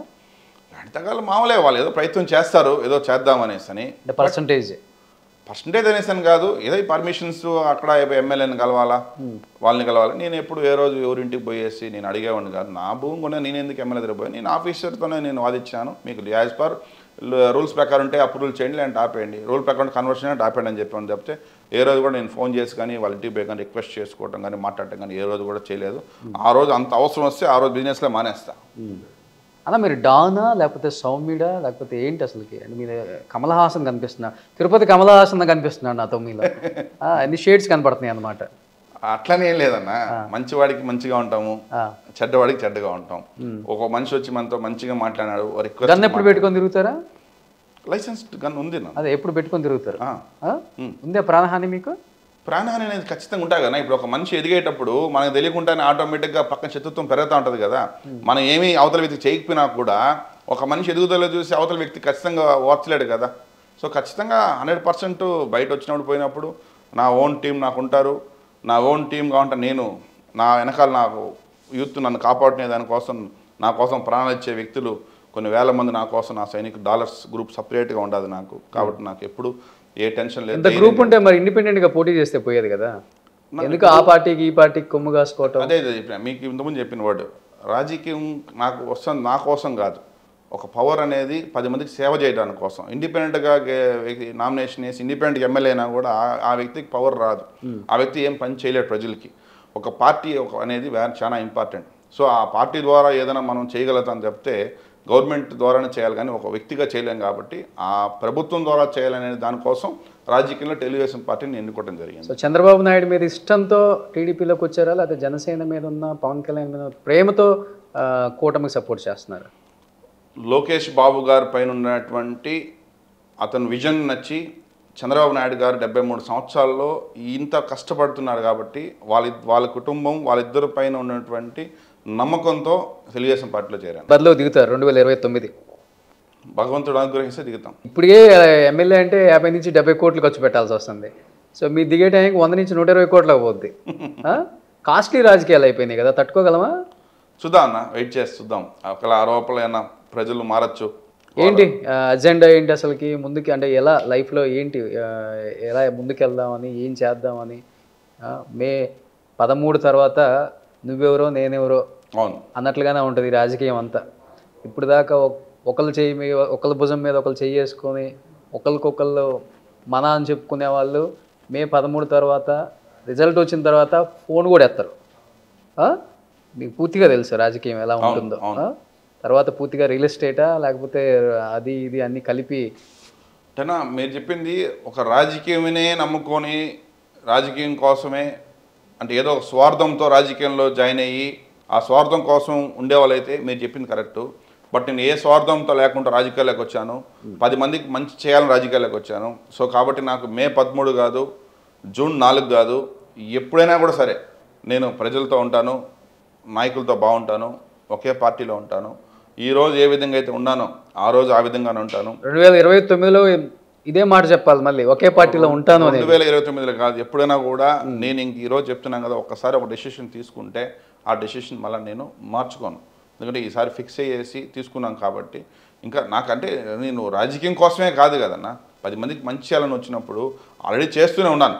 కొత్తగా పోయి నేను కొద్దిగా అడిషనల్ చేద్దామని. అంటే చెవిరెడ్డి భాస్కర్ రెడ్డి దగ్గర కరుడు కట్టిన రాజకీయ నాయకులు తట్టుకోవడమే కష్టం అంటారు కదన్నా, మీలాంటి వాళ్ళు తట్టుకోగలుగుతున్నారు అక్కడ? నా చెవిరెడ్డి భాస్కర్ రెడ్డి దగ్గర ఎందుకు ఆయన్ని మార్చారు అసలు? ఈ జిల్లా కాదని ఇంకో జిల్లాకి. ఇప్పుడు మీకు గల్లా అరుణ్ కుమార్ గారు బాగా తెలుసుంటారు, అమరాజా గ్రూప్. సో ఆ మేడం గారు 4 టర్ములు ఎమ్మెల్యే అయినారు. దాంట్లో హ్యాట్రిక్గా 3 సార్లు అయినారు. దాంట్లో 3 పోర్ట్ఫోలియో మినిస్టర్గా చేశారు. సో అంత పెద్ద వ్యక్తిని కూడా భాస్కర్ రెడ్డి గారు ఓడించారు కదా. సో కాబట్టి ఒక టైం అనేది ఉంటుంది ప్రతి మనిషికి కూడా. ఎవరు ఇక్కడ ఏది పర్మనెంట్గా ఎమ్మెల్యేలు పర్మనెంట్గా మినిస్టర్లు అనే వాళ్ళు ఉండరు. ఒక టైం ఉంటుందనే కదా వాళ్ళ అబ్బాయిని పెట్టింది. మరి అదే ఇప్పుడు రేపు నాకు రావచ్చు అవకాశం ఏ రోజైనా. సో కాబట్టి ఎవరు ఇక్కడ భూలోకంలో పర్మనెంట్గా వీళ్ళే ఎమ్మెల్యేలు, వీళ్ళే మినిస్టర్లు, వీళ్ళే సీఎంలు అనేది భూప్రపంచంలో ఎక్కడా ఉండదు. ఇప్పుడు మహా నేతలు చూసినట్టయితే మీరు ఎన్టీ రామారావు గారు ఓడిపోయినారు, ఇందిరాగాంధీ గారు ఓడిపోయినారు, మనం రీసెంట్గా వెస్ట్ బెంగాల్ మమతా బెనర్జీ ఓడిపోయింది. సో వాళ్ళకన్నా పెద్ద లీడర్లు, పెద్ద నాయకులు కాదు కదా. వాళ్ళందరూ దేశం కోసం పోరాడినటువంటి రియల్ హీరోస్ వాళ్ళంతా. అంటే సర్వేస్ చెప్తున్నాయి ఆంధ్రప్రదేశ్లో భారీ మెజార్టీతో ఫస్ట్ గెలిచే సీటే వైసీపీలో చంద్రగిరి అని. ఇప్పుడు 100% మేము తెలుగుదేశం పార్టీ గెలుపు కోసం పనిచేస్తున్నాము. ప్రజలు ఖచ్చితంగా ఈ టర్మ్ అయితే క్యాండిడేట్లను ఎవరిని చూడట్లేదు, పార్టీని చూస్తున్నారు. తెలుగుదేశం పార్టీకి ఓటేయాలా, చంద్రబాబు నాయుడు గారిని సీఎం చేయాలని చూస్తున్నారు. కాబట్టి నా వంతు ఎక్కడ కూడా చిన్న లోపం లేకుండా నా ప్రయత్నంలో తెలుగుదేశం పార్టీలో చంద్రగిరి తెలుగుదేశం గెలవాలని చెప్పి నేను మనస్ఫూర్తిగా నేను పనిచేస్తాను పార్టీకి. సో ఎన్ని సీట్లు వస్తాయి అనుకుంటున్నారు ఫైనల్గా కూటమికి? కూటమికి 125 to 130 సీట్స్ వస్తాయి అనుకుంటున్నాను. 125 to 130. 130. కలిసారు ఎప్పుడన్నా చంద్రబాబు గారిని? కలిసాను, నెంబర్ ఆఫ్ టైమ్స్ కలిసాను. ఇక్కడికి వచ్చినప్పుడు? లేదు, మొన్న రీసెంట్ కూడా ఒక 1 week బ్యాక్ కూడా హైదరాబాద్ ఇంటికి పోయి కలిసేసి వచ్చాను. రెగ్యులర్గా అంత సన్నిహితం ఉంది. బాగా లోకేష్ బాబు గారు నాతో బాగుంటాడు, పెద్ద ఆయన కూడా బాగుంటాడు. సో ఇబ్బంది నాకు వాళ్ళ కుటుంబంలో అతి తక్కువ టైంలో వాళ్ళ కుటుంబంలో మన జిల్లాలో ఒక డాలస్ దివాకర్ రెడ్డి వాళ్ళతో మెర్జ్ చేసి ఏంటి అంత ఆకట్టుకునే శక్తి ఏముంది మీ దగ్గర?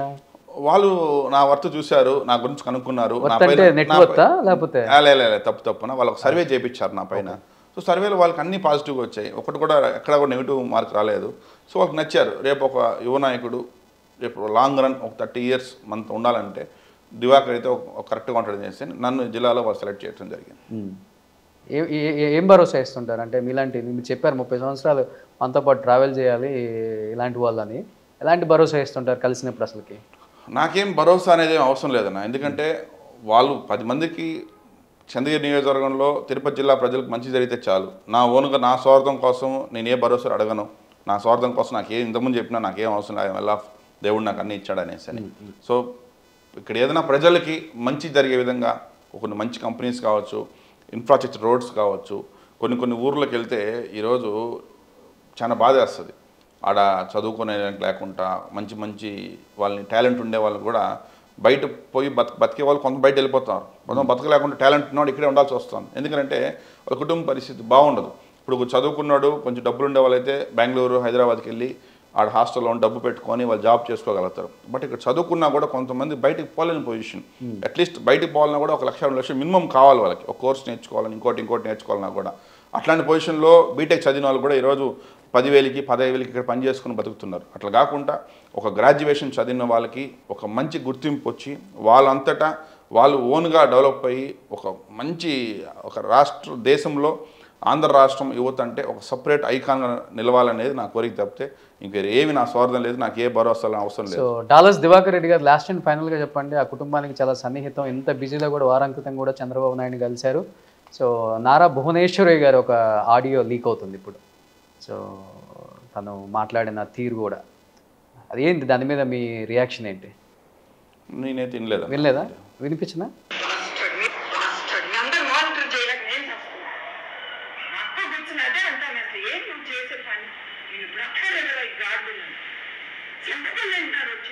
మార్ఫింగ్ వీడియో, ఆ వాయిస్ మేడంది కాదు. కలిసారు ఎప్పుడన్నా భువనేశ్వరి గారిని? లేదు, ఒక్కసారి లోకేష్ అన్న పరిచయం చేశారు అంతేనా. ఓకే, ఇంట్లో ఒకసారి ఉంటే ఒకసారి పరిచయం చేశారన్న. మరి ఒక్కసారి కలిస్తేనే మార్ఫింగ్ ఆడియో లీక్? ఆ వాయిస్ మామూలుగా స్పీచెస్ వింటా ఉంటా కదా ఎవ్రీడే. సో ఆ మేడం గారి వాయిస్ అయితే అది కాదు. సో చంద్రగిరి నియోజకవర్గంలో కూటమి అభ్యర్థి గెలవటం కోసం మీరు సహాయపడతారు, తోడ్పడతారు. సో గెలుపు దిశగా మీ అడుగులు వేస్తారు అంటారు లాస్ట్గా. కాళహస్తి కూడా, సుధీర్ కూడా. ఏంటి కాళహస్తి మీద ఫోకస్ పెట్టారు మళ్ళీ? ఏముంటే మళ్ళీ నాకు మీ ఫ్రెండ్ ఉన్నాడని అక్కడ? అట్లనే లేదు, ఇప్పుడు అతనికి రెండు సార్లు అవకాశం ఇచ్చారు. 2014, 2019లో చేసినాము. సో ఈ ప్రస్తుతం అప్పుడు నేను పొలిటికల్లో లేను, ఇప్పుడు పొలిటికల్లో అఫీషియల్గా జాయిన్ అయిన టీడీపీలో. సో పార్టీ చేయాలి కాబట్టి నాకు రేణిగుంట మండలం, ఏర్పేట, ఈ 2 మండలాల్లో నాకు కొంచెం పరిచయాలు ఎక్కువ ఉన్నాయి కాబట్టి నా పరిచయాన్ని కూడా నేను నా వల్ల ఏమైంది అది కూడా నేను టీడీపీకి సహకరించాలని సుధీర్ అన్న గెలుపుకి నేను ప్రయత్నం చేస్తాను. మీ ప్రత్యర్థులను ఇద్దరిని కూడా ఓడిద్దామన్న ఒక ప్రయత్నం అయితే చేస్తున్నారు గట్టిగా? నేను ప్రత్యర్థులు కాదు, రాష్ట్ర బాగు కోసం. Wish you good luck. So Dallas Divakar Reddy గారు, థ్యాంక్ యూ. ఎలక్షన్స్ తర్వాత మళ్ళీ కలుద్దాం. సో ఇదే వాయిస్ వినిపిస్తారో లేకపోతే వాయిస్ మారుస్తారో, నేను వాయిస్ మార్చను. మీ వ్యాపారాల కోసం మీ స్టాండ్ వేరే స్టాండ్ తీసుకుంటారో, నేను విల్ వెయిట్ అండ్ సీ. ఖచ్చితంగా. Thank you so much.